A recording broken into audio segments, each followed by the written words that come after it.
Adding Marc Gasol, Dennis Schroder, Montrezl Harrell, Wes Matthews, now bringing back Morris and KCP. So, Broussard, is there any reason to doubt a Lakers repeat after their bevy of off-season moves? No, look, I've been saying even before all these moves, I was saying they'll be better.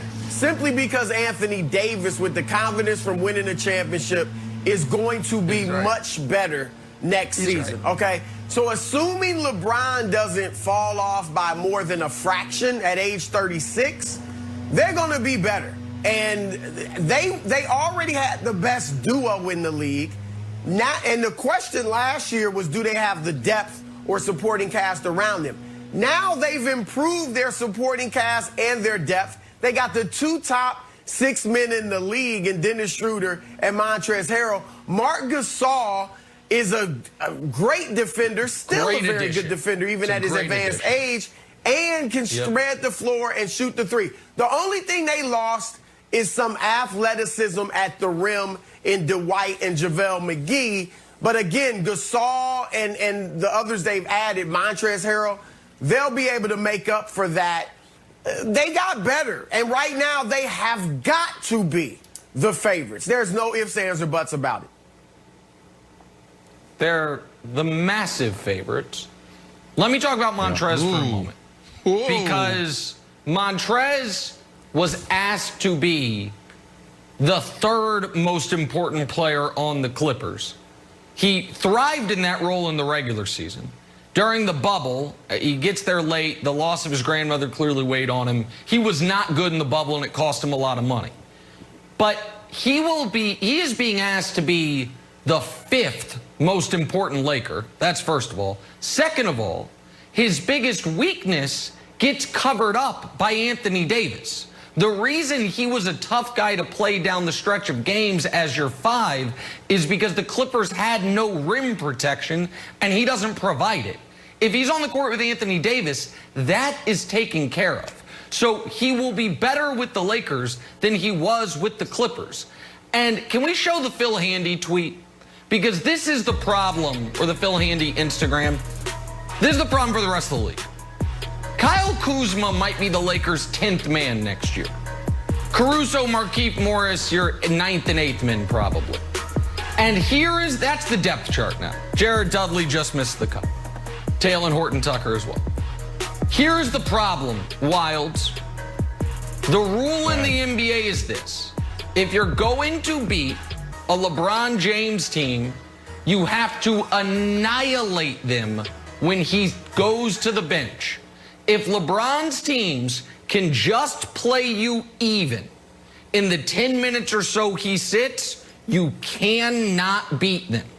And now with the additions of Schroder and Harrell, I also think Wesley Matthews will duplicate what Danny Green gave you last year. They lost Avery Bradley, but they didn't have Avery Bradley in the bubble. And I think Marc Gasol is an awesome addition. The Lakers are going to be fine when LeBron rests. And if you're fine when LeBron rests, then you lose because you're going to get beat when LeBron is on the court if you're the opposition. So, yeah, I think they are. I will take the Lakers. You can have the other 29 teams in the league. The Lakers are the favorites over they're not just the favorites. They're the favorites over the field. There's no question about it. I feel I totally I feel like in the meeting of like all of the GMs, Pelinka comes out way up on top, and assistant GM Rich Paul. Real quick. Hey, Warriors, we got Wiseman but lost Clay. Nope, you're not as good. Timberwolves got Anthony Edwards, and Rubio's back. I guess so. Pelicans got Bledsoe and Steven Adams, but Zion's the longest tenured Pelican. Kings got nobody. Spurs lost Bellinelli. The Suns got Chris Paul. That's good. Maybe the Suns make some noise, but we don't really think they're contending with the Lakers. The Grizzlies got Hazonia, but still too young. Blazers got Cantor and Covington, I guess, but last time I rooted for the Blazers, me and Broussard threw me under the bus. The Mavs got Josh Richardson. Ooh, Nick. Maybe Dallas will do something. The Jazz got some draft picks and Derek Favors. OKC got Horford and a bunch of draft picks. The Rockets got Boogie. We don't know how good he's going to be. Maybe he'll be able to stop it. Denver got R.J. Hampton. The Clips got Ibaka. And the Lakers got 4 great players. So, Brandon, to me, if there's going to be a challenge for LeBron, it's got to come out of the East because the West is making little moves. But when I'm trying to make a case for an injured Boogie and the Phoenix Suns, who haven't had a winning season since I was in high school, I don't know if that's true or not, but it certainly feels like it. It feels like the Lakers just keep on getting better. Yeah, absolutely. But, you know, I think it's really interesting to see everybody sit back and watch the Lakers try to get better. Like, this team just won the championship, and they're the most aggressive team in the NBA. Like, what is everybody else doing? Yeah, you highlighted everyone. Great job. But why are you guys doing that? Why are you sitting back? This is the time to actually try to get things done. And then you got the Lakers being the most aggressive team. Before the start of the business league, the new league year started, I felt like the field had the best opportunity, and I wasn't leaning towards the Lakers. Now I'm starting to trend towards the Lakers.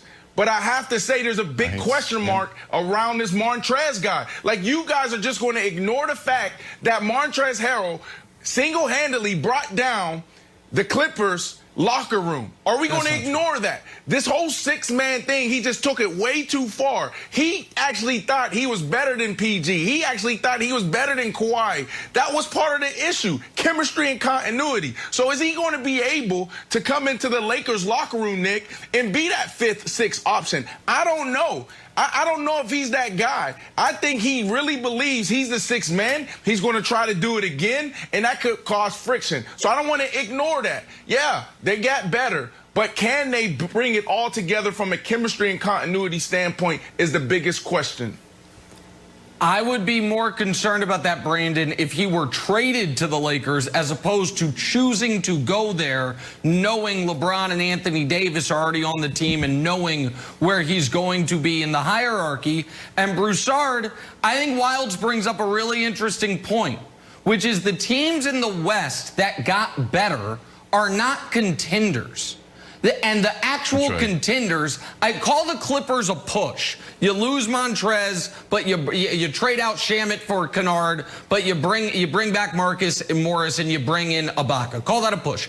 The Nuggets lost Jeremy Grant. Now, I don't know why Jeremy Grant wants $60 million from Detroit instead of $60 million from Denver, but he did. That is a major loss for them. The Warriors, unfortunately, because of Clay, they stay in the non-contender category. Yeah, I think the Blazers got better. They're not contenders. And so the only cream of the crop Western Conference team that had a good offseason is the team that could have run it back and probably won the title anyway.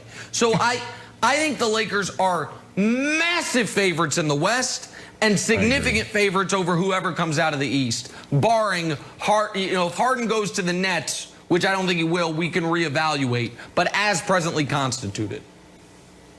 Well, let me first address Brandon's question about Montrezl Harrell with the Lakers. The problem with the Clippers was they had no leadership. As great as Kawhi Leonard is and Paul George, they are not leaders. Okay, that's one thing they're looking for still. Montrez in the Lakers locker room with LeBron as the leader, he's not going to cause a problem. I don't think that'll be any issue whatsoever. Now, to Nick's point, you're right. I mean, I think the Nuggets will be fine. Yeah, I would have liked to kept Jeremy Grant, but I think maybe they want to make more room for Michael Porter Jr., who obviously isn't the defender, but he's a very good offensive player. Yeah, that's good. The only team that had a comparable offseason and maybe better than the Lakers was the Philadelphia 76ers. And they're over in the East. True. And the question with them is, are their two leaders, Embiid and Simmons, mature enough? Mature, whatever you want to say, Nick. Are they mature enough to lead a team to the finals? That is the biggest question. And the Bucks had a good one, too. They cannot. And the Bucks adding Holiday is a good move for them as well. But again, they're fighting in the East. Pretty good. They're fighting in the East. Yeah, and so it's just like out West. I don't know who's going to have the honor of finishing second out West. I guess we don't even know who the second best team in the West is right now. I'd say the Clippers are the second best. Spot. Clippers are still. The Clippers, man. The Clippers. Nick wants to scrap this.